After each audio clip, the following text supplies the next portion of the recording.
Welcome to Canada. Paradise of the North. We're a proud new country, and we did it without ticking off Britain or the States, who were plenty ticked off with each other. We stretched from sea to sea, tied together with the world's longest railroad, after we got a few people out of the way. But we're not talking about that right now, or for the next 150 years. And who gets credit for this golden age? This guy, John A. MacDonald. Johnny A. A big-time lawyer, a statesman, father of the country. But, dear reader, this guy's not a myth. No, he's as human as they come. Scratch the surface, and you'll see the dirt. And that's our business, folks, the thrill you all come for, finding out what stinks here in the City of Shadows.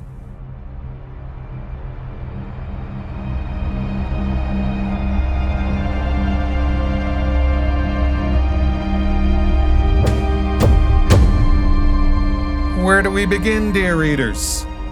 How about here, in Johnny's old stomping grounds? Picton, Ontario. City by the lake. The picture of simple small town life. But it got a lot more complicated when Johnny came to town.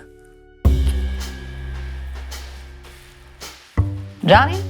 He was barely out of short pants when he started his law gig. First, he took up with a bigwig Kingston lawyer named George Mackenzie. Before you know it, Johnny's running the show while the big man's away on business.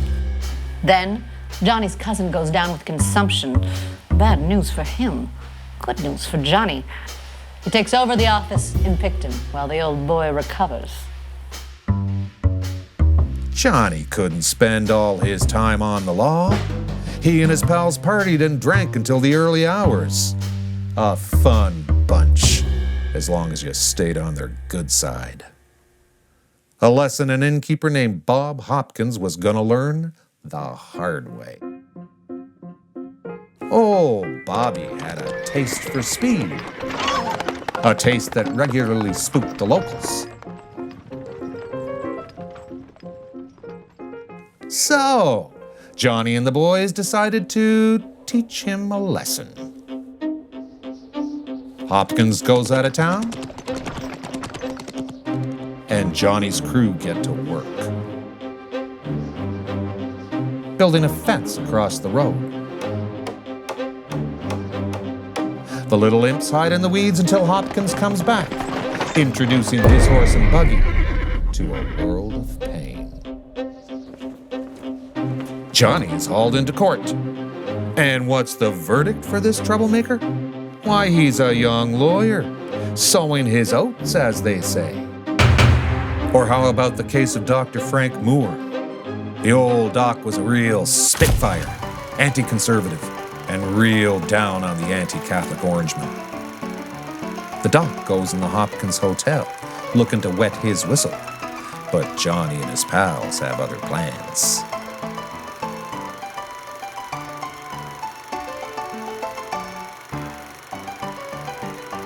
A cute trick. An orange ribbon, a symbol of the Orangemen pinned to the old boy's back. This sets Doc to boil. But smooth Johnny turned on the charm and apologized.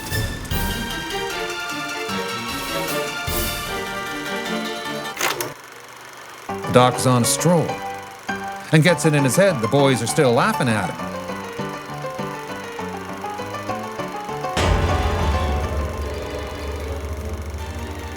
The doc tears a strip off Johnny, but Johnny pleads innocent, until Doc threatens to box his ears, which makes Johnny go ape and give the doc a royal pounding.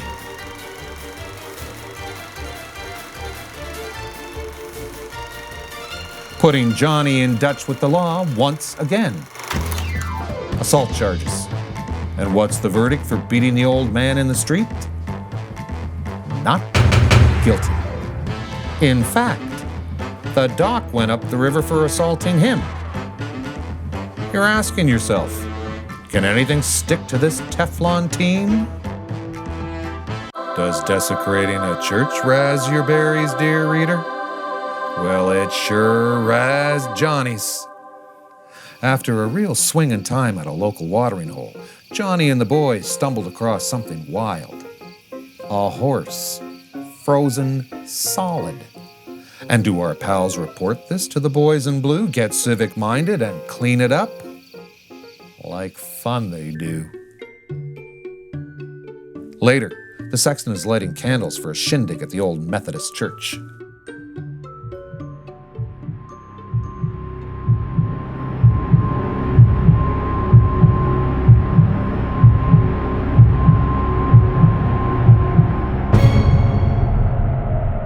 He lit out of there screaming that the devil was at his heels.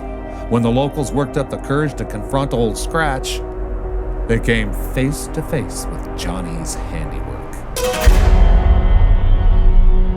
It goes back to the courts. And this time, somebody finally takes the fall. This schlub, who it turns out had nothing to do with Johnny's antics. And Slick Johnny gets away with it again. But then, a sick sense of humor wasn't our golden boy's only vice. Seems our Johnny had quite the appetite for hooch.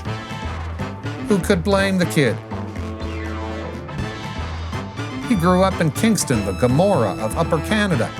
It had the most drinking holes per capita in the whole country. And they were all swinging. And what the heck? He dried out when he had to get the job done. Most of the time. Sure, he had his lapses. In one election debate, in the swinging 1860s, our boy was a little under the weather.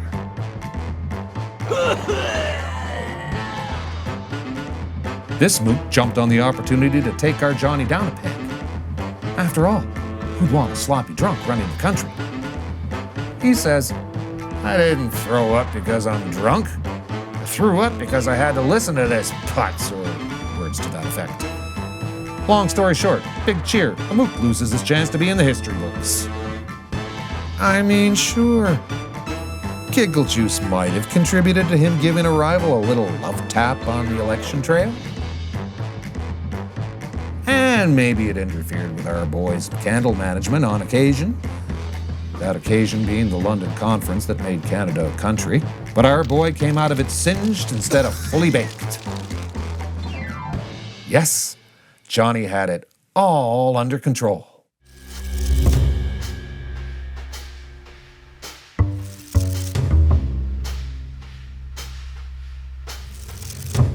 Here's how it all went down. Johnny's short on election cash. So he goes to boss Hugh Allen, who's got his fingers in the whole railroad pie. And it just happens that Johnny needs a railroad out to British Columbia. Bing, bang, boom, checks get signed. But Allen's lawyer has a secretary who gets it in his head to steal proof of Johnny's arrangement and sell it to the papists. Sure looks like Johnny sold a contract for the longest railroad in the world for some folding cash. Bad news for Johnny. What did our Johnny do? He takes his lovely wife and daughter to a cottage in Rivière-du-Loup. In the early days of August, he goes for a walk and doesn't come back. Wifey is beside herself. Telegrams fly, and stories start to spread. One local rag bragged they had the inside scoop. Johnny went down to the wharf.